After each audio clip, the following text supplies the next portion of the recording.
নবীজি একটা কথা গুরুত্বপূর্ণ হলে 3 বার বলতেন, কি?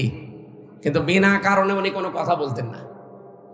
নবীজির জীবন এটা ছিল না, কোনো কথা এমনি বিনা কারণে বলতেন না, কিন্তু যদি কারণ হয়, গুরুত্বপূর্ণ হয়, 3 বার পর্যন্ত বলতেন। আমি এই যে রিপিট করছি বারবার এই কারণে, আল্লাহ নিজে এই আয়াতটা রিপিট করেছেন। আপনার সুখ যদি পৃথিবীতে কোনোটা অবৈধভাবে আপনি ভোগ করেন, আনন্দ ভোগ করেন, কিন্তু আনন্দটা, সুখটা বৈধ না অবৈধ, একটা অবৈধ সুখ ভোগ করার কারণে এই পৃথিবী আর আখেরাত মিলে 70টা দুঃখ আপনাকে আল্লাহ ভোগ করাবে। আজ কক্সবাজারের হোটেলে, সমুদ্র সৈকতে কত মানুষ বাংলাদেশের বিভিন্ন জায়গা থেকে কার কাকে নিয়ে এসেছে ও জানে আর আল্লাহ জানে। আপনারা হয়তো এসব জানেন না বা করেনও না, কিন্তু যারা নিয়ে এসেছে এই যে আনন্দ পাচ্ছে, তারা সুখে আছে। কেউ নিয়ে এসেছে তার শালীকে, কেউ তার ভাবিকে, কেউ অন্যের বউ নিয়ে এসেছে নিজের বউ বলে। আমি কি বেশি বলে ফেলছি? এরকম আছে না? আপনি এখনই রেট দেন, 1000 না হাজার হাজার পাবেন হারা কুষ্টি কক্সবাজার। এটা কি ওরা আনন্দ নেই, সুখে নেই? বলেন না কেন? এই সুখটাকে বৈধ বলেন? আমি শুনলাম নাকি উনি নাকি মাইক দিয়েছে বিভিন্ন জায়গায়, এই জন্য বলছে যেন আওয়াজটা, যারা এখন আনন্দ অলরেডি করছে যেন একটু আওয়াজ যায়। একটা অবৈধ সুখ যদি ভোগ করেন, একটা আনন্দ ভোগ করেন, একটা আনন্দ ভোগ করার কারণে আপনাকে 70টার সামনে দুঃখ ভোগ করা লাগবে। সুতরাং যারা ভাবি নিয়ে এসেছেন, অন্যের বউ নিয়ে এসেছেন, তাড়াতাড়ি বাড়ি দিয়ে আসেন। আপনি মুরব্বী মানুষ, আপনি বুঝবেন না। যারা বোঝার তারা বুঝেছেন। আমি এখান থেকে একটা উদাহরণ টানতে চাই। এই 15.5 বছরে যারা অবৈধ সুখ ভোগ করেছেন, একটা, আপনার ক্ষতি হবে দুনিয়া আখেরাত মিলে কয়টা? বলেন বলেন। এই আসনের যিনি এমপি ছিলেন, আমি নাম জানি না, কিন্তু আমি এতটুকু জানি উনি নির্বাচনে নির্বাচিত এমপি না, বিনা ভোটের এমপি। আমি এতটুকু জানি, কারণ আমার নিজেরটাই তো আমি জানি। আমার এখন 33 বছর বয়স, 92 সালে আমার জন্ম। আমি যদি 18 বছর থেকে ভোট দিতে আরম্ভ করতাম, 3 বার ভোট দিতে পারতাম, একবারও পারি না। এই জন্য বলছি যে অন্তত এই 15 বছরে যারা এমপি ছিল, এরা প্রত্যেকটাই অবৈধ। আর আসতে বলেন, এরকম কোন অবৈধ সুখ আর কেউ সামনে ভোগ করতে চান? তো অনেকে চাচ্ছে, এদের খুব তাড়াতাড়ি করছে, বলছে তাড়াতাড়ি দেন। কি দেব? কি দেব? নির্বাচন। নির্বাচন তো দেব, আগে সংস্কার করে নেবেন না? ওটা না করে আবার দেব, আবার দিনের ভোট রাতে হবে। কারণ এই মানুষগুলো তো এখনো দায়িত্বে বসে আছে। কথা বলে না কেন? ওই যে 1628 জন যারা এতদিন ছিল তারাই আছে। শুধু কক্সবাজারের ডিসি গেছে কুষ্টিয়ায়, কুষ্টিয়ারটা এসেছে কুমিল্লায়। এই তারা কি পাল্টিয়েছে বলেন? এই 1628 জনের একজনও পাল্টিয়েছে না। আমারে যারা রিমান্ডে নিয়ে 11 ঘন্টা টাঙিয়ে পিটিয়েছে, একটাও পাল্টায়নি, সব ওইটাই আছে। শুধু ঢাকা থেকে দিয়েছে হয়তো কক্সবাজারে, এতটুকু। আমার যে এডিসি মুসলমান, পরে ঢাকা কাউন্টার টেরোরিজম থেকে এখন পাল্টিয়ে দিয়েছে সাতক্ষীরার এডিসি করে, শুধু জেলা পাল্টিয়েছে, মাল তো একই আছে। এখন যদি আপনি ওই ওদের আন্ডারে দিয়ে দেন নির্বাচন, ওই ডিসি, ওই এসপি, ওই টিওনো, ওরাই তো নির্বাচন করবে। ওরা যেভাবে অভ্যাস তৈরি করেছে যে দিনের ভোট রাতে করা যায়, তাই করবে। আমার সাথে জেলখানায় এই 3 বছর এক এসপি বসি ছিল, ও যে দিনের ভোট রাতে করেছে, ও নিজে প্রমাণ করছিল। মাঝে মাঝে আমার কাছে, আমি তো ফাঁসির কন্ডেম সেলের ভেতরে থাকতাম, আমার 24 ঘন্টা তালা লাগিয়ে রাখতো, কারোর সাথে কথা বলতে দিত না। সিসি ক্যামেরা দিয়ে 2 জন কারারক্ষী আলাদা বসিয়েছে। যেহেতু উনি ওই দলের লোক, তো আর ওনার ভেতরও একটা পাওয়ার আছে। নুসরাত হত্যা মামলার আসামি, নাম শোনেননি? এই ওসি একদিন আমারে যে বলছে, হুজুর আমি একটা তাওবা করেছি, দেখেন তো। কি? এই যে নির্বাচন গেল, আমি বাইরে ছিলাম, রাত 12টার পর থেকে আমার লোকজন দিয়ে আমি ভোট কাটা আরম্ভ করলাম। বাক্সগুলো ভর্তি করে আজান দেওয়ার আগে আগে সব জায়গা মতো পাঠিয়ে দিলাম। এরপর আমি গোসল করলাম, ওযু করে 2 রাকাত তাওবার নামাজ পড়লাম। এরপরে বললাম আস্তাগফিরুল্লাহ। হুজুর আমার এই তাওবা কি হয়েছে? না, তাওবা হয়নি, ইয়ার কি হয়েছে? এর নাম কি তাওবা? আপনি কি দোষ আল্লাহর কাছে করেছেন যে আস্তাগফিরুল্লাহ পড়ছেন? দোষ করেছেন। কারণ একটা এমপি বানাতে 3.5 লাখ 4 লাখ হামজা লাগে, তাদের সব ভোট আপনি নিজেই দিয়ে দিলেন। তাহলে আমি তাওবা করবো কি করে? হ্যাঁ, আপনার তাওবার একটা পদ্ধতি আছে। আপনার তো 8 বছর জেল, বের হয়ে যখন যাবেন, আপনি তো ভেনির দায়িত্বে ছিলেন, তখন ওই 2 থানা মিলে যত মানুষ বাস করে ভোটাররা, যাদের ভোট আপনি নিজেই দিয়ে দিয়েছেন, এই 3.5 থেকে 4 লাখ মানুষের কাছে যে মাফ চাবেন যে ভাই আমার ভুল হয়ে গেছে, আপনারা আমারে মাফ করে দেন। ওরা যদি বলে ঠিক আছে মাফ করে দিলাম, তে মাফ পাবেন। যদি বলেন না, প্রত্যেকে একটা করে থাপ্পড় দেব, তাই খাবেন। কি কথা বলছেন এখানে? আরে ভাই, দুনিয়ায় একটা থাপ্পড় খেয়ে যদি মাফ করে দেয় তাও তো ভালো, কিন্তু কিয়ামতের দিন তো 70টা ঝামেলায় পড়বেন। যদি ওরা মাফ না করে, ওরা যা বলবে আপনাকে তাই করা লাগবে দুনিয়ায়। কারণ এটা আল্লাহর হক না, এটা বান্দার হক। হকুল ইবাদ একটা আর হকুল্লাহ একটা। আপনি আস্তাগফিরুল্লাহ পড়বেন কখন? যখন আল্লাহর হক নষ্ট করবেন। আর বান্দার হক যখন নষ্ট করবেন, আস্তাগফিরুল্লাহ হবে না। যার কাছে দোষ করেছেন তার কাছে মাফ চাওয়া লাগবে। সবচাইতে ভয়ঙ্কর বিষয় আপনার জন্য, আপনি 8 বছর পরে জেল থেকে বের হয়ে দেখবেন এই 3.5 লাখ 4 লাখ হামজার মতো মানুষ অনেকেই দুনিয়া থেকে বিদায় হয়ে গেছে। আপনি তাদের কাছে মাফ চাবেন কি করে? সুতরাং এই জালেমাকে টিকিয়ে রাখার জন্য যারা চেষ্টা চালিয়েছেন, ডাইরেক্ট ইনডাইরেক্ট, প্রত্যেকের জীবনে কলঙ্ক, প্রত্যেকের সামনে ধরা খাবেন। একটা একটা সুখ যারা পেয়েছেন, এক একটা সুখের জন্য 70টা দুঃখ আপনার কপালে দুনিয়া আখেরাত মিলে আল্লাহ লিখে রেখেছে। এবার আপনি ওইগুলো পাবেন, এরপরে অন্য কিছু। আমি তো আপনাদের এমপির নাম জানি না, এই জন্য উনি চেয়েছিলেন না কেন। উনি যেহেতু এই 15 বছরে এমপি হওয়ার পর, বলেন তো উনি তো বৈধ না অবৈধ এমপি? এই অবৈধ এমপি থাকাকালীন কোনো সুখ পায়নি, কোনো শান্তি পায়নি। এই সুখগুলো শান্তিগুলো কি বৈধ না অবৈধ? বলেন বলেন। যত অবৈধ সুখ এই 15 বছরে পেয়েছে উনি, যত নাম কাম পেয়েছে, যত মাল কামিয়েছে, নাকি উনি ফেরেশতা ছিল? এই 15 বছরে যত কিছু করেছে, যদি 50টা সুখ পায়, কয়টা? আরো জোরে বলেন। 15.5 বছর মিলে মাত্র 50টা আনন্দও যদি করে দুনিয়ায়, 50টা সুখও যদি ভোগ করে, সুখগুলো সব ছিল কি অবৈধ? আরো জোরে। এক একটার জন্য দুঃখ হবে কয়টা? 70টা। তাহলে 50টায় আপনি একটু গুণ করেন, 3,500। 3,500 দুঃখ তারা দুনিয়ায় পাবে। শুধু এই আসনের এমপি না, এরকম 1628 জন মানুষ দায়িত্বে ছিল বাংলাদেশের, প্রত্যেকের কপালে এটা আসবে। এটা সূরা আলাম নাসর 5 এবং 6 নম্বর আয়াত, কেউ খণ্ডন করতে পারবেন না। ফাইন্না মাআল উসরি ইসরা, ইন্না মাআল উসরি ইসরা। অবশ্যই কষ্টের পরে সুখ, অবশ্যই কষ্টের পরে সুখ। আল্লাহ রিপিট করলেন 2 বার। আল্লাহ কষ্টের আগে আলিফ লাম দিলেন, এর আগে মা দিলেন। যে কষ্টের আগে আলিফ লাম দিয়ে নির্দিষ্ট করে দিলাম মারেফা। কষ্ট যদি হয় তোর একটা, ইসরা এর আগে আলিফ লাম নেই, এটা অনির্দিষ্ট না কেরা।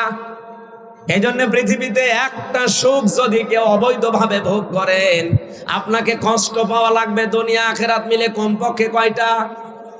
আরো জোরে। কক্সবাজারে বিভিন্ন রকমের যারা এসেছেন, কত সুখ আপনি ভোগ করছেন বলেন। আপনার কপালে যে সামনে 70টা করে দুঃখ আসবে না। আমি আর নিচে নামলাম না, এরপরেও যদি কেউ না বোঝার ভান করে থাকেন, এদিকে আসেন, আসেন আসেন। এত সহজ বাংলা বলার পরেও যদি কেউ না বোঝে, হুজুর আমি এখনো বুঝি নাই, কানের নিচে এমন জোরে দুইটা দেব না, আপনি সব বুঝতে পারবেন। আমার এই কথার সামারাইজ কি, অবৈধভাবে কোনো শোক ভোগ করা যাবে? যারা পরকীয়া প্রেম করেন, এটা কি শোক পায় না মানুষ? শোক না পেলে 2-3 সন্তানের ছেলে মেয়ে সব রেখে আল্লাহ রাস্তায় চলে যায় কি করি? অবশ্যই শোক পায়। কথা বলে না কেন? এই শোকটা কি বৈধ না অবৈধ? এরকম যত রকমের অবৈধ শোক আছে দুনিয়ায়, যত রকমের অবৈধ শান্তি আছে, একটা ভোগ করবেন, ওর বিনিময়ে আপনাকে কমপক্ষে 70টা দুঃখ ভোগ করা লাগবে। যারা টেলিভিশনে, মোবাইলে, কম্পিউটারে, ল্যাপটপে উল্টা পাল্টা সিনেমা দেখেন, উলঙ্গ অর্ধ উলঙ্গ সিনেমা যারা দেখেন, নাচ গান দেখেন, আনন্দ পান না পান না? এটা কি বৈধ আনন্দ না অবৈধ? আরো জোরে বলেন। এক একটার জন্য 70টা দুঃখ সামনে লেখা হয়ে গেছে। এখন চিন্তা করেন আপনি লোড নিতে পারবেন কিনা।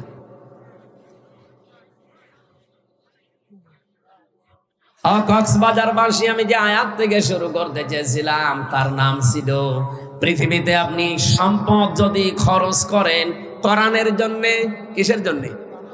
আরো জোরে বলেন।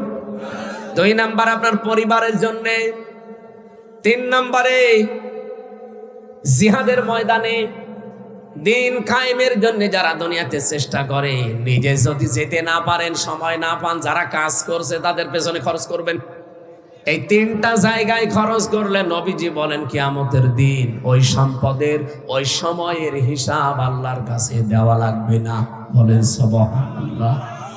আজকে যে সময়টা ব্যয় হচ্ছে, এটা কি একটা নিয়ামত না? বলেন বলেন। এই নিয়ামতের শুকরিয়া আদায় কিভাবে করা লাগবে? আলহামদুলিল্লাহ হয়ে গেল। আমি যে শর্ত বলেছিলাম নিয়ামতের শুকরিয়া আদায়ের কয়টা?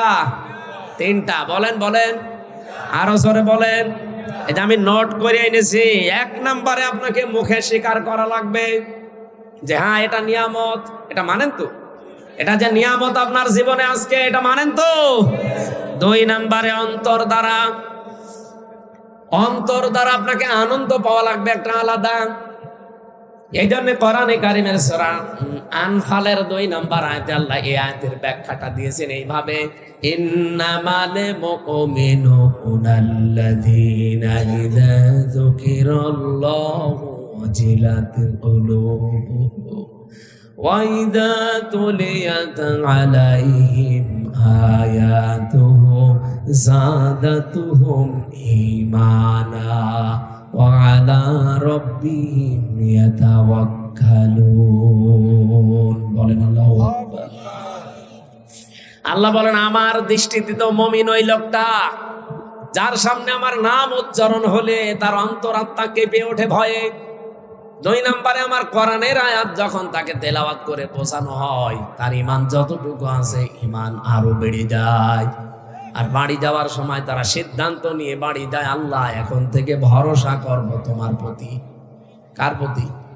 এই আয়াতে 3টা কথা পেলাম। আমার এর আগের আয়াতে ছিল আপনার অন্তর দ্বারা আপনি একটা আনন্দ পাবেন। এই যে ওয়াজিলাত কুলুবুহুম, আপনার অন্তরাত্মায় একটা আনন্দ লাগবে, একটা কাঁপ ধরবে। এটা কি? তাফসিরে মুফাসসিরিনে কিরাম লিখেছেন প্রতিটি মানুষের বাম স্তনের নিচে একটা গোশতের টুকরা আছে। এই গোশতের টুকরা, এটা একটা কাঁপ ধরবে, আনন্দ লাগবে এখানে যখন নাচানাচি করবে। 2 নম্বরের শরীরের ভেতরে যতগুলো পশম আল্লাহ দিয়েছেন, প্রতিটি পশম দেখবেন আনন্দে খাড়া হয়ে যাবে। আপনি দেখেন, আর ভেতরে একটা অজানা অনির্বচন সুখ আল্লাহ আপনাকে আলাদা দান করবে। কি বললাম শব্দটা? একটা আলাদা অনির্বচন সুখ। এটা এই কক্সবাজারে কিনতে পাওয়া যাবে না, এটা আল্লাহর পক্ষ থেকে সরাসরি আসে। এই অনির্বচন সুখ, এটা উদাহরণ দিতে গিয়ে আমি পেয়েছি। এই যে মুরগির বাচ্চারা সিল থেকে, কোন দুশ্মন থেকে নিজের বাচ্চাকে রক্ষা করার জন্য এভাবে নিজের পাখাকে ডাউন করে দেয়, এরপরে ফল করে। কি করে না?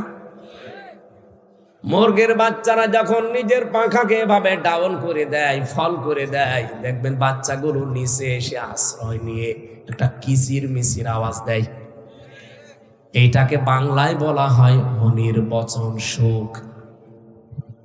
তারা মনে মনে ভাবে তার মাকে এই কিচির মিচির আওয়াজ দিয়ে জানাতে চায়, মা এতক্ষণ চাইছিলাম, এখন যেখানে আছি কেউ আমাদের আর দেখতে পারছে না, আমাদের বিশ্বাস হয়ে গেছে তোমার এই আঁচলের নিচে থাকাকালীন কেউ আমাদের ক্ষতি করতে পারবে না। এটা একটা আনন্দ পায় আলাদা, ওই আনন্দ যাকে তাকে আল্লাহ দেয় না। ওরা যেহেতু সব দিক থেকে নিরাপত্তা পেয়ে গেছে, এই জন্য আনন্দটা পায়। আমরা যদি সত্যি আল্লাহর আয়াত শোনার পরে রব্বুল আলামিন আমাদের ঈমান যখন বাড়িয়ে দিতে থাকবে, একটা আলাদা শান্তি পাবেন, যে শান্তি চার দোকানে বসে যারা গল্প করছে, যারা গেজাচ্ছে, তারা এই আনন্দটা পাবে না। কি কথা বলছেন? অজিলাত কুলুবুহুম, অন্তরাত্মায় কাঁপ ধরবে, পশমগুলো খাড়া হয়ে যাবে, অনির্বচন একটা আলাদা সুখ আপনি অনুভব করবেন। তাহলে নিয়ামতের শুকরিয়া আদায়ের দ্বিতীয় শর্ত এটা। আর আমার বিশ্বাস আমরা এখানে যারা মন দিয়ে কোরআন শুনছি তারা এটা পাচ্ছি না? 3 নম্বরে পেয়েছি আল্লাহর দেওয়া নিয়ম নীতি মেনে নেওয়া। এখন এই আয়াতের ভেতরে কি নিয়ম নীতি দেওয়া আছে, এইটা শোনার পরে যদি আপনার প্র্যাকটিক্যাল লাইফে আপনি মেনে নিতে পারেন, তাহলে আপনি নিয়ামতের শুকরিয়া আদায় করলেন। আর নিয়ামতের শুকরিয়া যদি কেউ আদায় করে, কমপক্ষে আমার আল্লাহ কিছু না করলেও ওইটা জীবনে আবার বাড়িয়ে দেবে। তার মানে আবার আরেকবার ফিরে আসবে জীবনে, আপনি আবার কোরআনের সাথে সময় দিতে পারবেন, আবার কোরআনের পেছনে শ্রম দিতে, অর্থ খরচ করার সুযোগ পাবেন। ওয়ালা ইন কাফারতুম, যদি কুফরি করো, কুফরি কাকে বলে? বাংলা অর্থ কুফরি শব্দের অর্থ হচ্ছে ঢেকে ফেলা।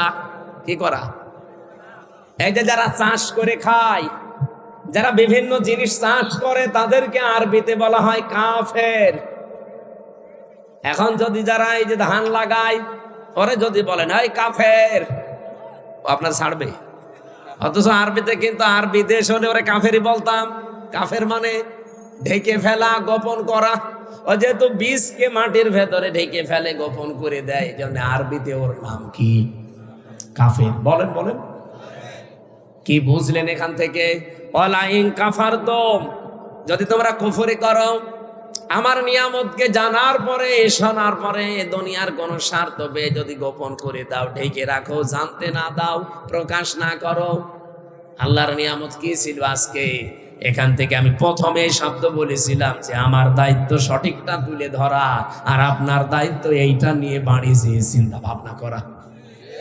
আমার যে তেলাওয়াতকৃত আয়াত আছে সূরা হুজুরাতের 12 নম্বর আয়াত, আর যে হাদিস আছে, ওই হাদিসের ব্যাখ্যা অনুযায়ী যতটুকু জানবেন, আমি যতটুকু জানি বলবো, আপনি যতটুকু শুনবেন অতটুকু বাড়িয়ে চিন্তা ভাবনা করবেন। এটা যদি কেউ না করে, না এগুলো সব করতে গেলে তো আমার অনেক কিছু হারানো লাগবে, এটার নাম কাফের। আমার কথা বোঝা গেছে না? তাহলে আপনি নিজে আজকে কাফের হয়ে যেতে পারেন। যা জেনেছেন এটা যদি আপনি নিজে না মানেন, না প্রচার করেন, গোপন করে রাখেন, দুনিয়ার কোন স্বার্থ পেয়ে যদি বলে চেপে রাখেন, না দরকার নেই, দিনকাল ভালো না। এখনো পর্যন্ত অনেকে এই 2025 সালের এপ্রিল মাসের 15 তারিখেও বলছে যে হুজুর দিনকাল ভালো না, অত বেশি ঝামেলায় যাওয়ার দরকার নেই। দিনকালকে 1500 বছর আগে ভালো ছিল। হ্যাঁ, সে সময় তো বেলালকে পিঠের উপরে পাথর চাপা দিয়ে রাখতো, হযরতে সুমাইয়াকে লজ্জাস্থানে বর্ষা দিয়ে আঘাত করে দুনিয়া থেকে বিদায় করে দিয়েছে। সে সময় আমাদের তুলনায় ভালো ছিল না খারাপ ছিল? আপনি যে বলেন দিনকাল ভালো না, অত দরকার নেই, তারা যদি বলতো দিনকাল ভালো না, তাদের মুখে মানায় তো, আপনার মুখে মানায়? এটা আল্লাহর কোন বিধান জানার পরে দুনিয়ার যে কোনো স্বার্থে আমরা যেন গোপন না করি। এই সারা বাংলাদেশে 15.5 বছর এই আয়াতটা গোপন করার কারণে দেশের অবস্থা এতদিন জালেমরা টিকে ছিল। নাই যদি সবাই আগস্টের 5 তারিখের মতো ওই 9 সাল থেকে আমরা আরম্ভ করতে পারতাম যে না, কোনো অন্যায় এদেশে হতে দেব না, হওয়া সম্ভব না। ওই সময় কোনো জালেম ক্ষমতায় বসতে পারতো না। জীবন তো আমাদের ঠিকই গেল। 2732 জন মানুষ অলরেডি জীবন দিয়ে দিয়েছে। জীবন তো ঠিকই গেল। 34,000-এর মতো প্রায় মানুষ হাসপাতালের বেডে কাতরায়। সবই গেল। মাঝখান থেকে 15.5 বছর দেশটা জাহান্নাম হয়েছিল। এই জন্য আমরা চাচ্ছি আর সামনে কোনো কিছু জানি জানার পরে গোপন না করি। গোপন করলে আপনি কি হবেন বলেন বলেন। ইন্নাল্লাযীনা ইয়াকতুমুনা মা আনজালনা মিনাল বায়্যিনাতি ওয়াল হুদা মিন বা'দি মা বায়্যানাহু লিন-নাসি ফিল কিতাব উলাইকা ইয়ালআনুহুমুল্লাহ ওয়া ইয়ালআনুহুমুল লাঈনুন। সূরা বাকারা 2 নম্বর পারা 3 নম্বর পৃষ্ঠা 4 নম্বর লাইনে আছে 159 নম্বর আয়াত। আল্লাহ বলেন, নিশ্চয় যে বা যারা ইয়াকতুমুনা, কাতামা ইয়াকতুমু মানে গোপন করা। এটা মজারে, বর্তমান, ভবিষ্যৎ, প্রেজেন্ট, ফিউচার। এখন যারা করছেন, ভবিষ্যতেও যারা করবেন। কি করবে? মা আনজালনা, যা আমি আল্লাহ নাজিল করেছি, মিনাল বায়্যিনাতি ওয়াল হুদা, স্পষ্ট দলিল আর প্রমাণ দিয়ে, হেদায়েত সহকারে। এ কোরআনে আল্লাহ যা দিয়েছেন বলেন তো সব স্পষ্ট না অস্পষ্ট? স্পষ্ট। এই কিতাবের কথাগুলো যারা দুনিয়ার কোন স্বার্থে গোপন করে রাখে, বলতে চায় না, প্রচার করতে চায় না, এর হক আদায় করে না, আল্লাহ বলেন উলাইকা ইয়ালআনুহুমুল্লাহ। না না, মা আনজালনা মিনাল বায়্যিনাতি ওয়াল হুদা মিন বা'দি মা বায়্যানাহু লিন-নাসি ফিল কিতাব, যেগুলো আমি মানুষের কাছে খোলা খুলি বর্ণনা করার জন্য আদেশ দিয়েছি। আজ বাংলাদেশে হাজার হাজার আলেম জানার পরও সঠিক কথাটা বলতো না, বাতিলের 5 গোলাম ছিল। এই মাওলানা ফরিদউদ্দিন মাসুদ, মাওলানা কফিলউদ্দিন সরকার, সালেহী, এই কথা বলছি না, আমি বানিয়ে বলছি। তারা টাটকা জিন্দা সালেমকে বলতো এই জান্নাতের সার্টিফিকেট প্রাপ্ত মানুষ। এমনও কথা আমি শুনেছি, বলেছে মাননীয় প্রধানমন্ত্রী, আপনার জান্নাতে অধিকার আছে। মনে হচ্ছে জান্নাতের বাবার আরো দিয়ে।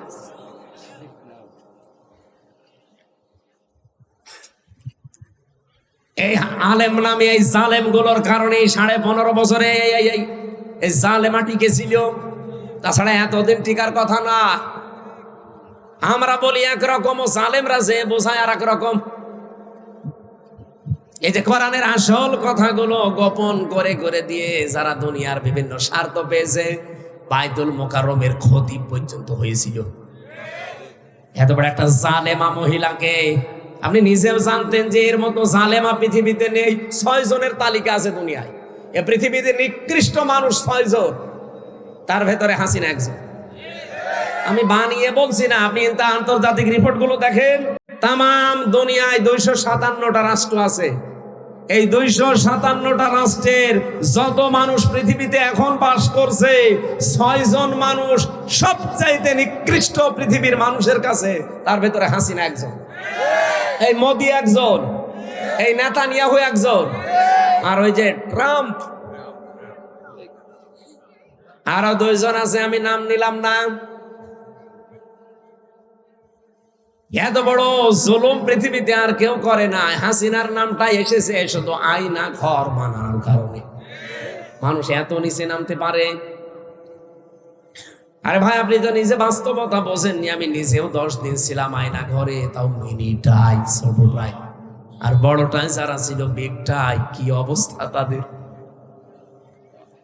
আমার সাথে ছেলে একজনকে দিয়েছিল, তার নাম মাওলানা মুফতি ফখরুল ইসলাম। আল্লাহর এই বান্দা আমারে মাঝে মাঝে বলতো, হামজা ভাই, আপনার সাথে আয়না ঘরে কি করেছে আমি জানি না, তবে আমার সাথে কি করেছে, এই পায়ের ভেতরে এভাবে হাত দিয়েছে। সামনে যে লোহার ব্যারিকেড আছে, ওর সাথে হাত লাগিয়ে সেকল দিয়ে তালা লাগিয়ে দিয়েছে। 24 ঘন্টা এভাবে বসে থাকা। 24 ঘন্টা শোয়া কারে বলে আমি জানি না। 24টা ঘন্টার ভেতরে মাত্র 1.5-2 মিনিট সময় দিত টয়লেট করার জন্য। সকালে কয়েকটা পচা ছোলা দিয়ে যেত, আর দুপুর বেলা 1 মুঠ ভাত দিত, তা মনে হচ্ছে কেউ মাখিয়ে দিয়েছে। আমি দেখতাম মাঝে মাঝে ওই ঘর তো এমনি ছোট, আমি তো ফাঁসির কন্টেম ছেলে, এদিকে 3.5 হাত, এদিকে 2.5 হাত, এতটুকু একটা জায়গা, তারপর আবার সামনে টয়লেট দেওয়া। জেলা কারাগার গুলোতে এগুলো নেই, ওগুলো হাই সিকিউরিটি জেলে আছে।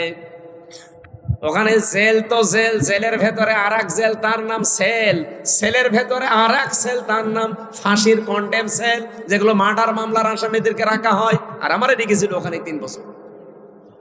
আর ওর ভেতরে আবার আর একটা আছে, তার নাম কবর সেল। কবরের মতো, নড়াচড়াও করতে পারবেন না, ইলিশের মতো থাকা লাগবে, ওর নাম ইলিশ ফাইল। এখানে আসার সময় একটা কারাগার দেখলাম। জেলা কারাগারকে তো অত সমস্যা নেই, আমি জেলা কারাগারও ছিলাম। আমার সে জন্মই হয়েছে কারাগারে থাকতে থাকতে। মনে হচ্ছে যে আমার শ্বশুর বাড়ি ওইটা। আর আমার মনে হয় জীবনে আমার এই বিয়ে হয়েছে যে কয় বছর, শ্বশুর বাড়ি আমি অতদিন যাইনি। আর এবারে বিয়ে করার পর থেকে খালি শ্বশুর বাড়ি। কঠিন অবস্থাতে আমারটা বললেই তো আমার ভয় লাগে। আর উনি বলছিল যে ভাই আমি 3 বছরে শোয়া কারে বলে জানি না।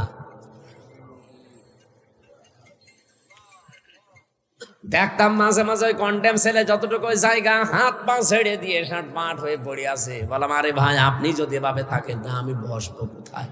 এমনিতে জায়গা ছোট, একজনেরই হয় না, আপনার 2 জন আমাদেরকে এক জায়গায় দিয়েছে।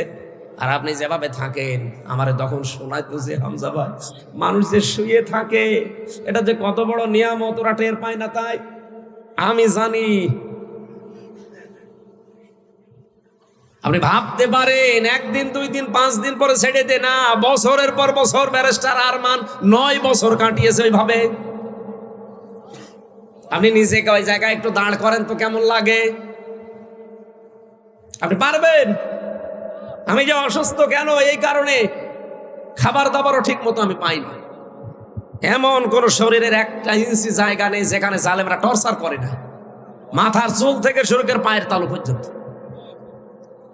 এখন অনেকে এখনো পর্যন্ত জালেমের পক্ষে সাফাই গায় যে কি হয়েছে, ববু চলে গেল, কি হয়েছে তোমার তো সাথে হয়নি, তোমার সাথে যদি এরকম হইতো তুমি টের পেতে। আমি নিজে ভিকটিম, আমি হালকা পাতলা টের পাচ্ছি। আমি এই যে চেয়ারটা সরিয়ে দিয়ে এটা নিয়ে আসলাম কেন, মানে আমার বললাম না পেছনে এমন অবস্থা, আমি বসতে পারি না। নরম জায়গা ছাড়া বসলে 2-3 মিনিটের ভেতরে আমার পেছনে ব্যথা করে। এই জন্য বললাম ওই চেয়ার সরিয়ে দেন, এটা দেন যেন একটু বসে থাকা যায়। ও চেয়ারে বসলে আমার 10 মিনিট পর পর ওঠা লাগবে।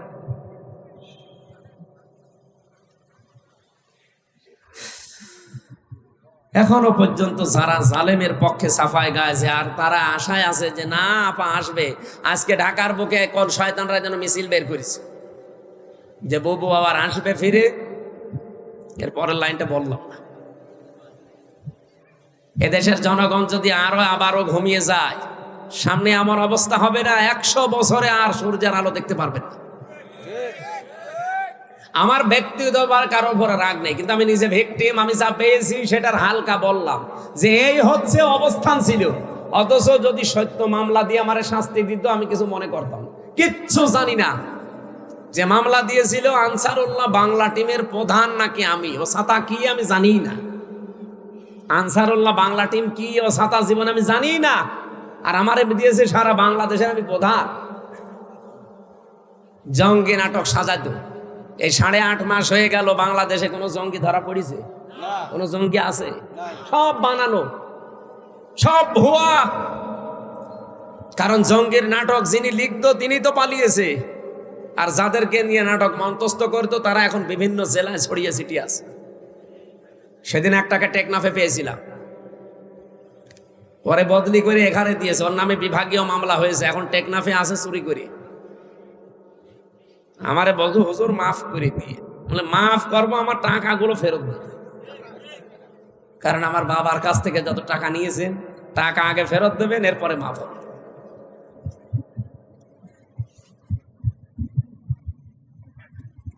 আমার ভাইরা, এই যে নিকৃষ্ট মানুষদের তালিকা তো আর আমরা বানাইনি, সব খ্রিস্টানরা বানিয়েছে। এমনি বানাইনি, তাদের পুরা কর্মজীবনটা দেখেছে যে মানুষ কত নিকৃষ্ট হতে পারে।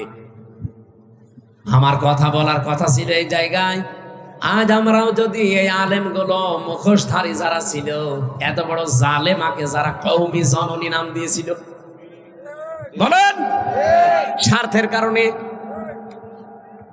আপনি কওমি জননী নাম দেওয়ার আর মানুষ পেলেন না দুনিয়ায়, এরকম একটা জালেমাকে নাম দিলেন। অথচ ওই সময় মামুনুল হক, আমি শাকাওয়াত হোসেন রাজি, কত আলেম, প্রায় ৭৬ জন আলেম ওই সময় আমরা জেলে।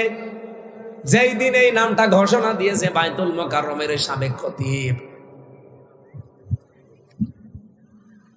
ওনার বাপটা তো ভালো ছিল, ছেলে যে এত নিকৃষ্ট চরিত্রের যে জালেম আলেম বোঝে না। হাজার হাজার আলেম যেখানে জেল খাটতেছে বিনা কারণে, আর ও এদিকে তেল মারতেছে যে আপনি কওমি জননী। ওই দিনই জেলখানে ওনার নামে বরদোয়া হয়েছে যে করলো কি ও, কওমি মাদ্রাসা পুরা ডুবিয়ে দিল এক কথায়। আজ আমরা যদি গোপন না করতাম, এই জালেমরা এতদিন টিকে থাকার কথা ছিল না। যারা গোপন করে নাই, সঠিক কথা বলতো, তারাই জেল খেটেছে, তারাই গুম হয়ে গেছে। আমার বিশ্ববিদ্যালয়ের কুষ্টিয়ার 2 জন এখনো গুম, আজ 10 বছর। তারা জানে না বেঁচে আছে না মরে গেছে, মুকাদ্দাস আর অলিউল্লাহ। ওই বাড়ি পিরোজপুরে একজনের বাড়ি ঝালুকাঠি। ওই এলাকায় মাহফিলে গেলে ওর বাবা হাউমাউ করে কান্নাকাটি করে, 10 বছর এখনো মনে করে যে আমার ছেলে মনে হয় বেঁচে আছে। আমরা কোরআনের কোন বিধান জানার পরে যদি গোপন করি, জীবনে আর এই নিয়ামত আল্লাহ আমাদেরকে দেবে না, এতটুকু আল্লাহ শেষ করেননি। ইন্না আযাবি লাশাদীদ, কঠিন ভয়ঙ্কর আযাবের দিকে তোমাদেরকে আমি আল্লাহ ফেলে দেব। সুতরাং আমরা নিয়ামতের শুকরিয়া আদায় শুধুমাত্র আলহামদুলিল্লাহ বললাম হয়ে যাবে না, তা না। 1 নম্বরে আপনাকে এটা স্বীকার করা লাগবে নিয়ামত। 2 নম্বরে অন্তরে একটা আলাদা শান্তি পাওয়া লাগবে। 3 নম্বরে যা শুনবেন ওই অনুযায়ী আমল করা লাগবে। এই 3টা শর্ত মেনে নিলে আল্লাহর ঘোষণা লা আযীদান্নাকুম, অবশ্যই ওই নিয়ামত দুনিয়াতে আবার দেবে। আমরা চাই না বারবার আমাদের জীবনে কোরআন ফিরে আসুক। এক কথা বলেন, কথা বলেন। সারাটা জীবনই যদি কোরআনের পেছনে ব্যয় হয়, তো কিয়ামতের দিন তো জবাবই দেওয়া লাগবে না। আমি দুনিয়ার অন্য কোনো কাজে আমার সময়, আমার অর্থ ব্যয় করবো কোন কারণে? আমি কি পাগল হয়ে গেছি? আমি তো ব্যয় করতে যাই এমন জায়গায় যে চোখ বন্ধ হলে যেন আমার আর হিসাব দেওয়া না লাগে। কিন্তু আপনি এমন এমন জায়গায় ব্যয় করছেন, হিসাব দিতে দিতে আপনি মরবেন। পৃথিবীর এই জমিনটা কিন্তু পুরা ধোঁকা ভাই। আমি 3 বছর জেলে না থাকলে এইটা আমি আন্দাজ এখনো করতে পারতাম না, শুধু অনুমানে থাকতাম। এখন আমি বুঝি যে পুরা দুনিয়াটা, আমার মা বাবাও ধোঁকা, আমার ছেলে মেয়ে, আমার স্ত্রী, সব ধোঁকা দুনিয়ায়। আল্লাহ নিজে জানিয়েছেন, ওমাল হায়াতুদ দুনিয়া ইল্লা মাতাউল গুরুর। পৃথিবীর এই জমিনটা পুরা ধোঁকা, খেল তামাশা, এ প্রতারণা ছাড়া আর কিচ্ছু না। চোখ বন্ধ হোক এখন আপনার, আমি এখন মারা যাই, আপনি খালি খবর পাঠান ম্যাডামের কাছে কুষ্টিয়ায় যে উনি পটল তুলেছে। ও কি করবে? কান্নাকাটি করবে।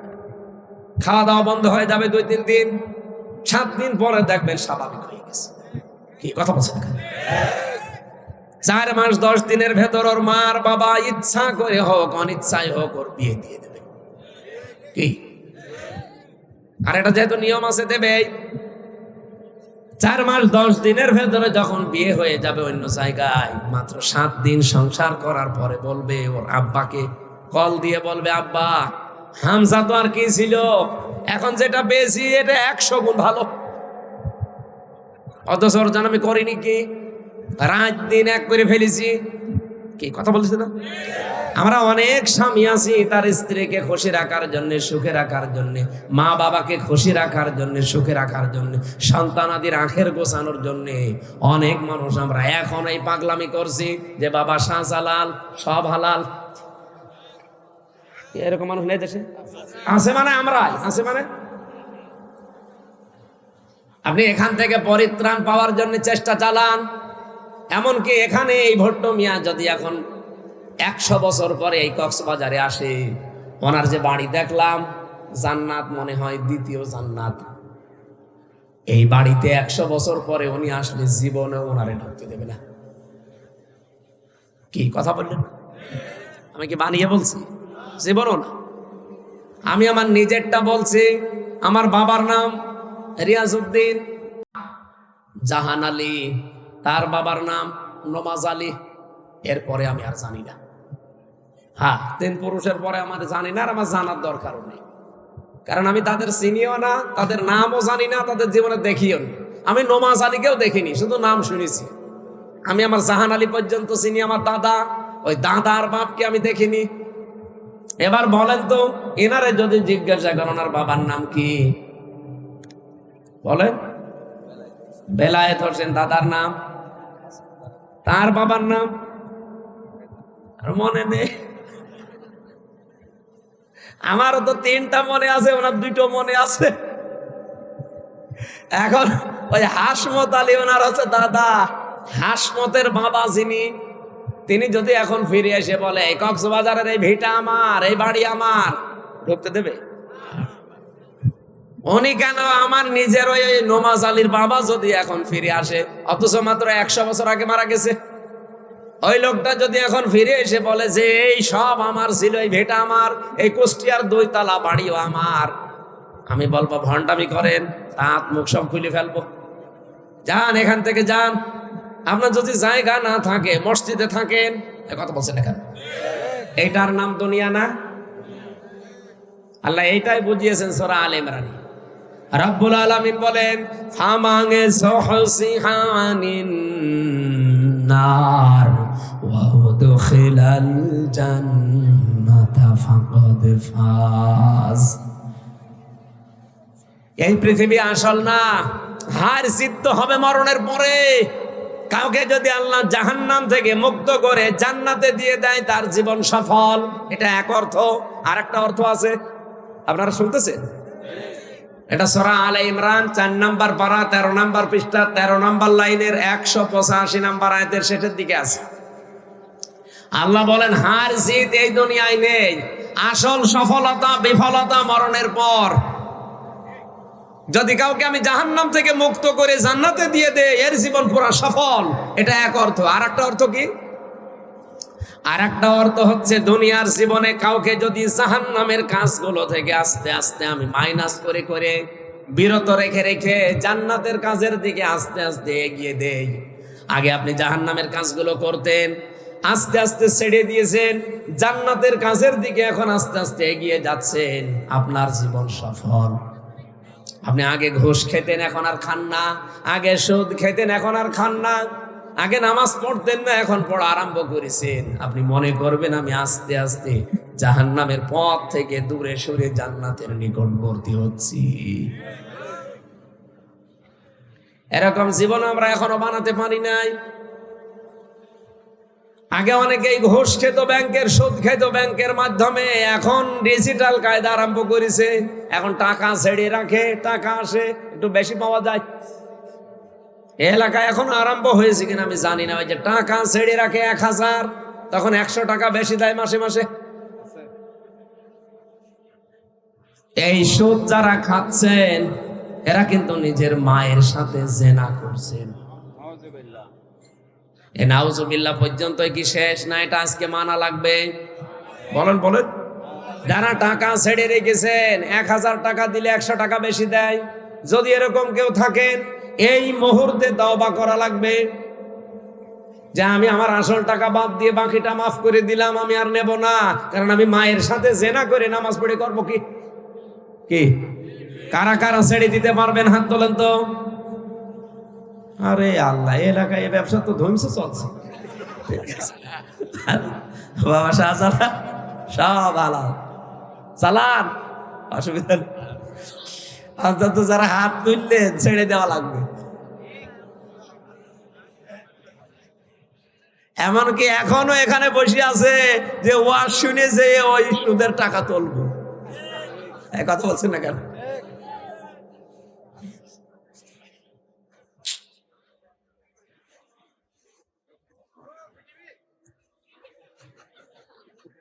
আপনাদের এলাকায় আসলে আমার একটু ভালো লাগে, কারণ এই এলাকার ভাষা আমি বুঝি না, তো আপনারা গালি দিলেও আমার মনে হয় দোয়া করছেন।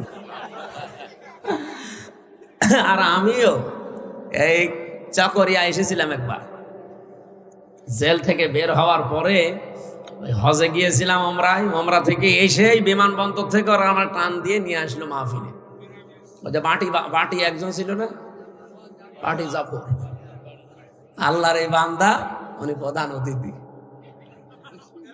উনি আমার পাশে বসে আছে, বস হুজুর দোয়া করে।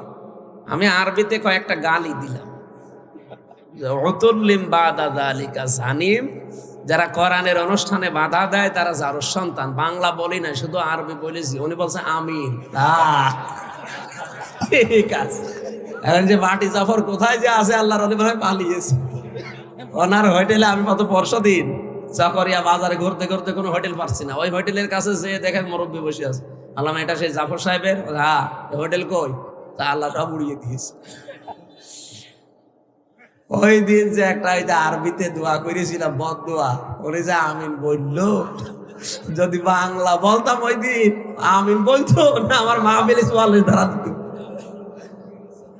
এই জন্য এই কক্সবাজার চট্টগ্রামের ভাষা ভালোই হয়েছে, সাথে আমি বসিও না, আপনারা গালি মালিক দিলেও অসুবিধা। আমরা কোরআনে কারিম থেকে সামাজিক একটা আয়াত পড়েছি, পরিবার এবং সমাজ, এই দুইটা নিয়ে। হাদিস পড়েছি একটা, ওটা পরিবার, সমাজ এবং রাষ্ট্র, তিনটা নিয়ে।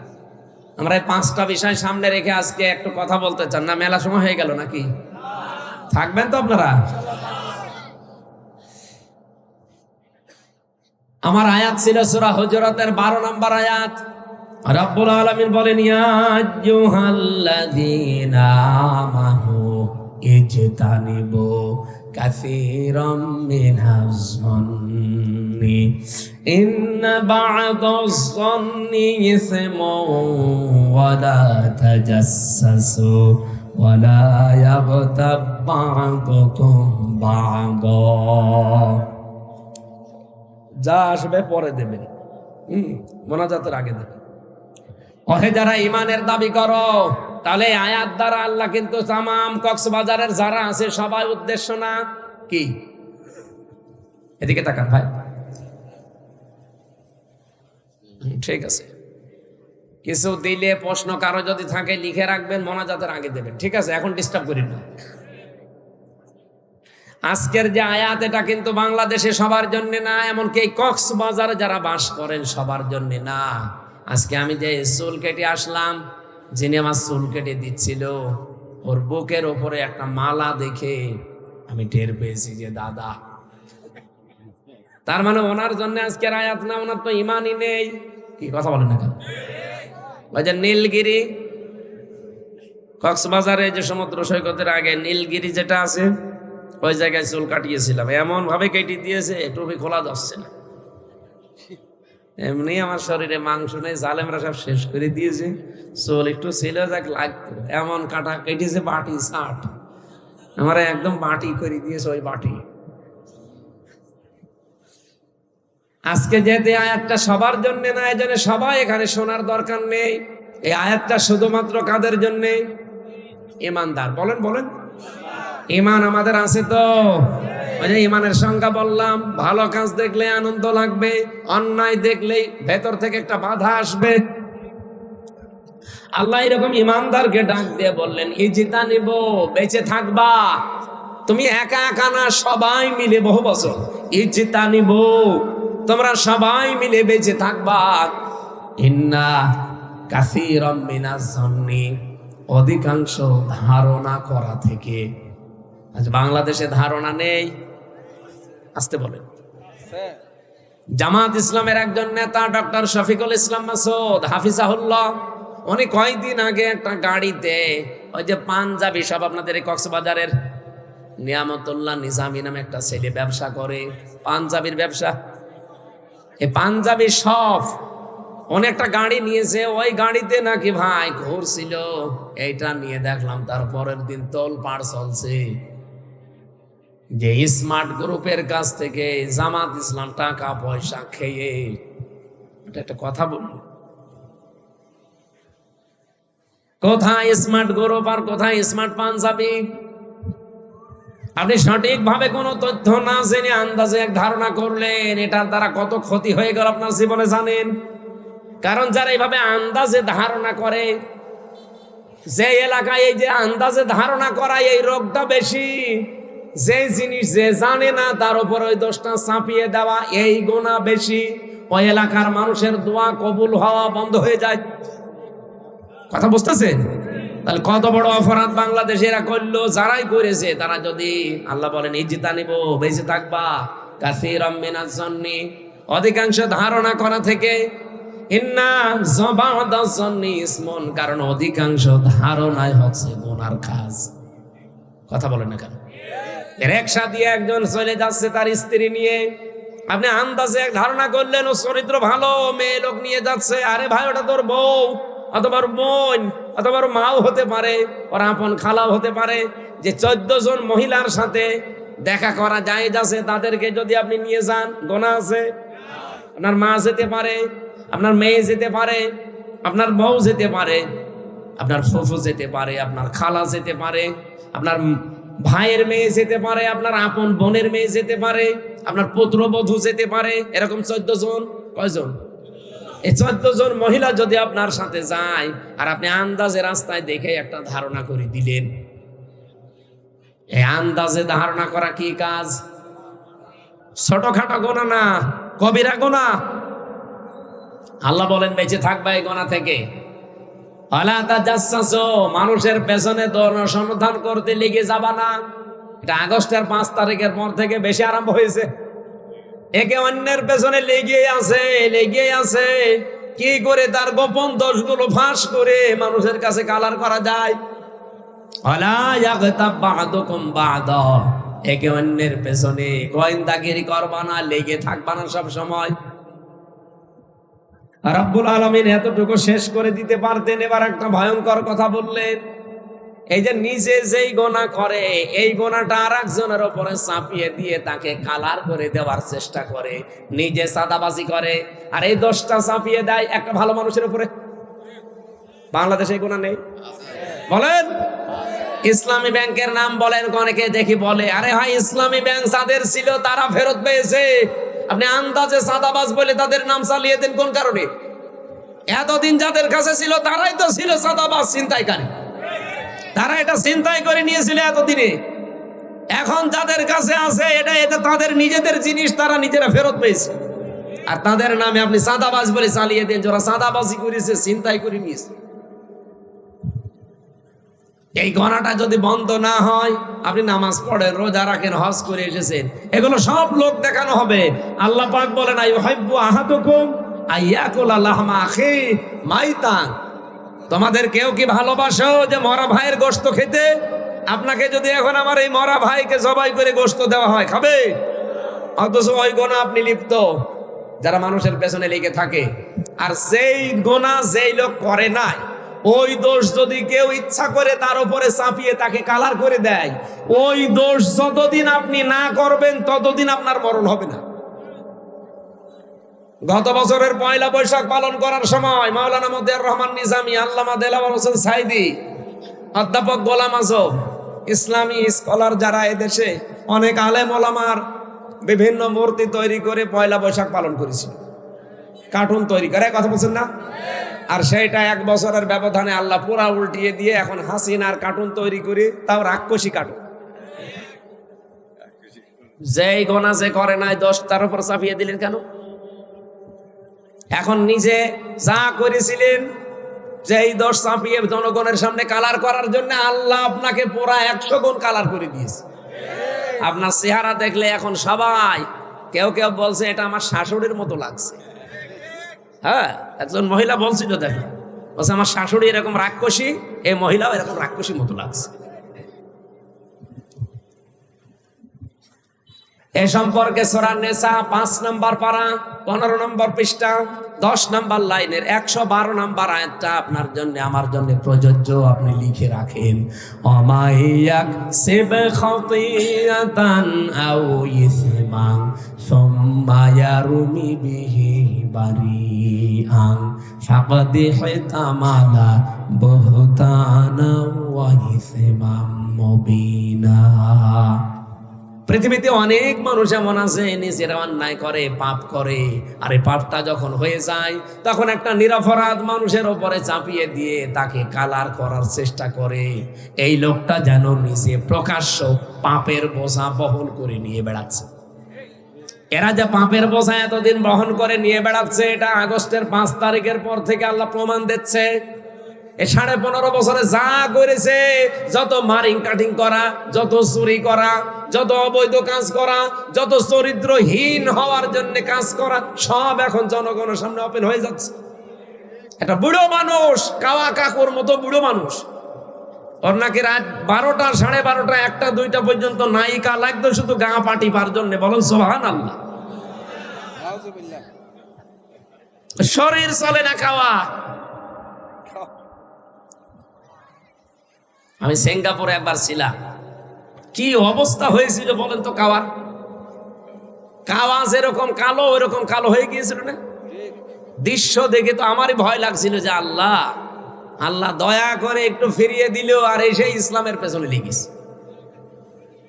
এখন কোথায়, এই যে এখন কিটা গান বেজেছে জানো, কোথায় আওয়ামী লীগ, কোথায় কাদের, কোথায় গেল ওই জালেমের। আমার মনে হয় কাওয়ারে যদি কেউ সামনে পায় ওর ফের মুসলমানই দিন।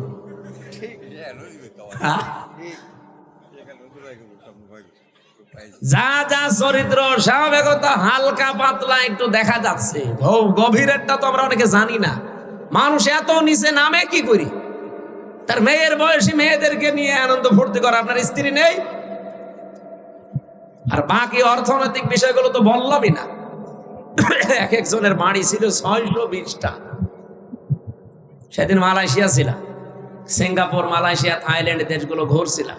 যেখানে উঠি হোটেলে দেখি এক শয়তান নিচে বসে বসে চা খাচ্ছে। কি গো হুজুর, আমি আগেই পালিয়েছি।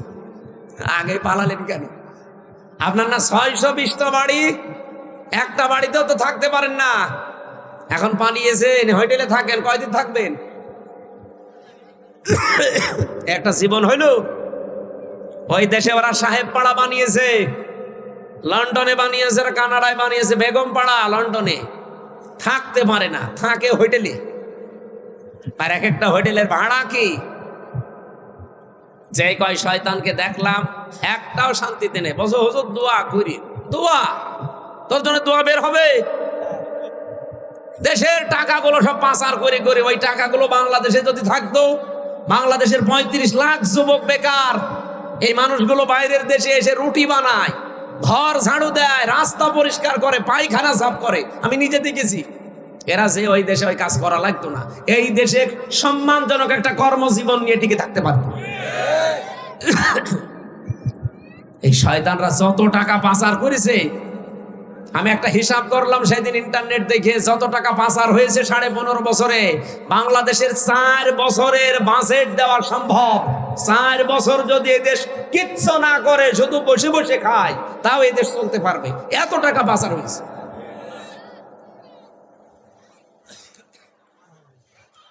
আর এখনো পর্যন্ত ওরা সাফাই গাছ, আমরা কি করেছি যে আমাদের মানুষ দেখতে পারে না। সেদিন হাসিনা একটা বক্তব্য দিচ্ছিল, দেখলাম ইন্টারনেটে, বলছে হ্যাঁ সবই দোষ আমার, সবই আমি খেয়েছি, আমার বোন যে এত খাইলো, আমার বোনের তো কিছু হয় না।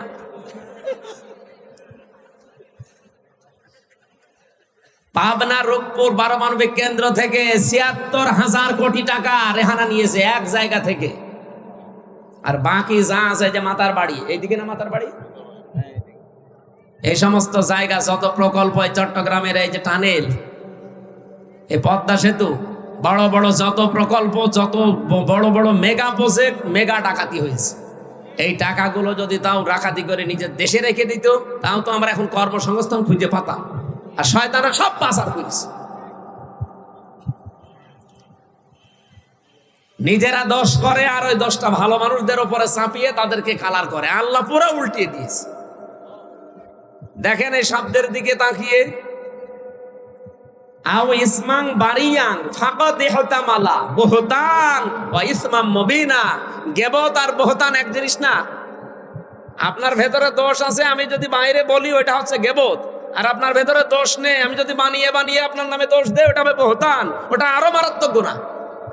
গীবত করা মানেই মরা ভাইয়ের গোশত খাওয়ার, বহতান মানে কোন ভাইয়ের গোশত খাওয়া বলে। এই গুনাহগুলো চলছিল দেশে, এখনো চলছে। আল্লাহ তাআলা বলেন ওয়াত্তাকুল্লাহ, আমি আল্লাহকে ভয় করো। এই তাকওয়া মানে শুধু আল্লাহর ভয় না, এই তাকওয়া মানে সতর্ক হওয়া। তার মানে আমাদের জীবনে আমরা এখন থেকে সতর্ক হব। ইন্নাল্লাহা তাওয়াবুর রহিম, অবশ্যই আল্লাহ আমাদের তাওবা কবুলকারী, তিনি রহিম। বলেন সুবহানাল্লাহ। হযরতে আবু যর থেকে বর্ণিত যে হাদিস ছিল, তিনি নবীকে বলেছিলেন, হে নবী, আমার বাড়ি থেকে আপনার এই জায়গা প্রায় 83-84 কিলোমিটার দূর। আমি তো এই পাহাড়ি রাস্তা বেয়ে বেয়ে সবসময় আসতে পারি না, আপনি আমাকে এমন কিছু দেন যেন এইটা নিয়ে আমি জান্নাতে যেতে পারি। বিশ্বনবী তাকে 7টা আদেশ দিয়েছিলেন। কয়টা বলেন বলেন? 1 নম্বরে বললেন ওসিকা বিতাকওয়াল্লাহ, আমি তোমাকে আদেশ দিচ্ছি তুমি আল্লাহকে ভয় করে চলবা। আল্লাহকে ভয় মানে, আল্লাহর ভয়ের অর্থ আমরা অনেকে জানি না। বাংলা অর্থ হচ্ছে আল্লাহর ভয় হচ্ছে আল্লাহর নিষিদ্ধ কাজগুলো শুধু ছেড়ে দেওয়ার নাম খাউফ, আর ঘৃণা করে ছেড়ে দেওয়ার নাম তাকওয়া। আল্লাহর যত নিষিদ্ধ কাজ আছে তার ভেতরে এই ধারণা করা একটা নিষিদ্ধ কাজ। এই কথা বলেন না? আমরা গীবতের উপরে কথা বললাম, তহমতের উপরে বললাম। সুতরাং এই ধারণা, আন্দাজে ধারণা করা থেকে আজকে থেকে বেঁচে থাকা লাগবে। শুধু বেঁচে থাকবো না, ঘৃণা করে ছেড়ে দেব। যেখানে গীবত হবে, মেয়েদের ভেতরে এটা বেশি হয়, এক জায়গায় বসলে শুধু গীবত, পরনিন্দা, পরচর্চা, পরচর্চা করা, এটা বন্ধ করা লাগবে। দরকার হয় চুপ থাকবেন, মাংসমাতা না যা, কথাবার্তারা যদি প্রয়োজন না হয় বলবেন না। আন্দাজে বকতে বকতে এমন বেশি কথা বলে। নবীজিকে প্রশ্ন করলেন সাহাবী, আমি যদি আল্লাহর তাকওয়া ভয় এটা অর্জন করি, কি আমি পাবো? নবীজি বলেন ফাইন্নাহু আসিয়ানু লিআমরিকা কুল্লিহি, পৃথিবীর যত কাজ আছে সব কাজের ভেতরে আল্লাহ দেখবেন তোমাকে একটা সৌন্দর্য দিয়ে দেবে। তোমার কাজ দেখলেই পৃথিবীর মানুষ বুঝবে না এটা অন্য ধরনের মানুষ। আল্লাহ এই যে আদেশটা, উপদেশটা আবু যরকেই দিয়েছিল নবীজি, না আমরাও আছি? আমরা আছি না? এই উপদেশগুলো জীবনে আমরা যেন মেনে চলতে পারি। সম্মানিত ভাইরা, চট্টগ্রাম শহরে একটা অনুষ্ঠান আছে রাত 12টায়, এখন বাজে 11টা 5। আমি মেয়েদের জীবন নিয়ে জেলখানায় বসে বসে ওদের খুব কষ্ট দিয়েছিল, তারপরও চুরি চুরি করে লিখেছিলাম। 2টা বই আমার লিখিত আছে। একটা হচ্ছে দাম্পত্য জীবনের কলহ এবং তার সমাধান, এবং আদর্শ নারী। মেয়েদের কয়জন মানুষ পৃথিবীতে আদর্শ হবে, মেয়েকে আর বউকে পড়াবেন। ওই যে সাদা গাড়ি আছে, কয়েকটা পিস আছে, আপনারা শিক্ষিত মানুষরা নিয়ে যেয়ে ওদেরকে পড়াবেন। মেয়েদের জন্য একটা আছে, ছেলেদের জন্য একটা আছে। আমি আগামীতে আবার এই চট্টগ্রাম, কক্সবাজার যদি আসি, একটা মাহফিল রাখবেন। আজকে ডবল হওয়ার কারণে একটু চাপ হয়ে গেছে। ওখানে শামসুল ইসলাম সাহেব, এরপরে শাহজাহান সাহেব বসে আছে, আমার এখন যাওয়া লাগবে। আমি আজকের মতো মাপ চেয়ে নিয়ে দোয়া করে শেষ করে দিচ্ছি। বইটা যাওয়ার সময় নিয়ে যান, আল্লাহুম্মা আমিন। লা ইলাহা ইল্লা আনতা সুবহানাকা ইন্নী কুনতু মিনাজ জালিমিন। রব্বুল আলামিন, সারা জীবন অপরাধ করে জীবনটা নষ্ট করে ফেলেছি। হাত উঠায় কথা বলবো ভয় করে, লজ্জা করে। জীবনের অপরাধের দিকে তাকালে গোনা ছাড়া কিছুই দেখা যায় না। আমাদের জীবনের অপরাধের দিকে তাকিও না, তোমার রহমতের দিকে তাকাও। জিন্দেগির গোনাগুলো মাফ করে দাও।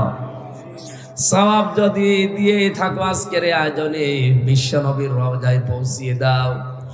যত মানুষ আদম থেকে পর্যন্ত কবরে আছে, জান্নাতুল ফেরদাউস দিয়ে দাও। বিশেষ করে আজকের মাহফিল যাদের স্মরণে আল্লাহ তাআলা ডাক্তার বেলায়েত হোসেন, তোমার গোলামকে কবরে তুমি জান্নাতুল ফেরদাউস দিয়ে দাও। তার স্ত্রীও কবরে আছে, আল্লাহ তুমি তাকেও মাফ করে দাও। তার সন্তান, সুযোগ্য সন্তান হাত তুলেছে, লিয়াকত আলী, আল্লাহ আমার এই ভট্ট ভাইয়ের মোনাজাত কবুল করো। তোমার নবী জানিয়েছে সন্তান যদি হাত তোলে ওই মোনাজাত নাকি তুমি ফেরত দাও। সন্তানের চোখের দিকে তাকাও, মুখের দিকে তাকাও, কাকতি মিনতি করে মা বাবার জন্য দোয়া করছে। আমাদের সবার দোয়া যদি কবুল নাও হয়, তার সন্তানের দিকে তাকিয়ে তাদেরকে কবরে জান্নাত দিয়ে দাও। জীবনে বহু ভালো ভালো কাজ তারা করেছে, কাজগুলো কবুল করো। শয়তানের ধোঁকায় যদি অন্যায় কিছু করে থাকে, আল্লাহ তুমি নিজ গুণে কবুল করে মাফ করে নাও। মাহফিলের সম্মানিত সভাপতি আমার ভট্ট ভাইকে মঞ্জুর করো। তার স্ত্রী সন্তান যেগুলো দিয়েছে সহি সালামতে রাখো। তার ব্যবসা বাণিজ্য বাড়ি ঘর যেগুলো দুনিয়াতে বসবাস করার জন্য আছে, আল্লাহ তুমি বাইতুস সালাম বানিয়ে দাও। আজকের মাহফিলের প্রধান অতিথি আমাদের সাবেক মেয়র, আল্লাহ তোমার এই গোলামের উপর রহমত নাসিল করো। তার মা বাবাকেও মাফ করে দাও। যত আলেমরা এখানে কথা বলেছে, আলেমদের কথাগুলো আমল করার তৌফিক দাও। এই কক্সবাজারে যারা ব্যবসা বাণিজ্য করে, আল্লাহ এদের হালাল রুজিতে বরকত দিয়ে দাও। সম্মানিতা মা বোনদেরকে খাদিজার মতো, আয়েশার মতো বানিয়ে দাও। যতটুকুই শুনেছি, যেভাবে আরম্ভ করেছিলাম, এখনো কয়েক ঘন্টা বললেও তোমার বান্দা বান্দিরা চলে যেত না। আল্লাহ তাআলা চাতক পাখির মতো এত আগ্রহ যাদের কোরআন শুনতে, কোরআন বুঝতে, এদেরকে অমরের মতো বানিয়ে দাও। 3টা বছর জালেমরা আমার শরীরটাই নষ্ট করে দিয়েছে, আমার কণ্ঠটাও নষ্ট হয়ে গেছে। আল্লাহ দোয়া করছি, আমার শরীর আর কণ্ঠটা আগের মতো ফিরিয়ে দাও। কোরআনের হক কথাগুলো বলার যে যোগ্যতা, যে কণ্ঠ দরকার, আল্লাহ তুমি আমাকে ভিক্ষা দাও। এলাকায় মাটির নিচে যত মানুষ ঘুমিয়ে আছে, কোরআনের ইজ্জত এদের মাফ করো। আমার আমিন ভাই, তার মা অসুস্থ, আল্লাহ তুমি শেফায়ে কামেলা জেলা দাও। বারাকাল্লাহু লানা ওয়া লাকুম ফিল কোরআনিল আযীম। যত স্বেচ্ছাসেবক আজকে কাজ করেছে, এদেরকে যে মা পেটে নিয়েছে, মায়ের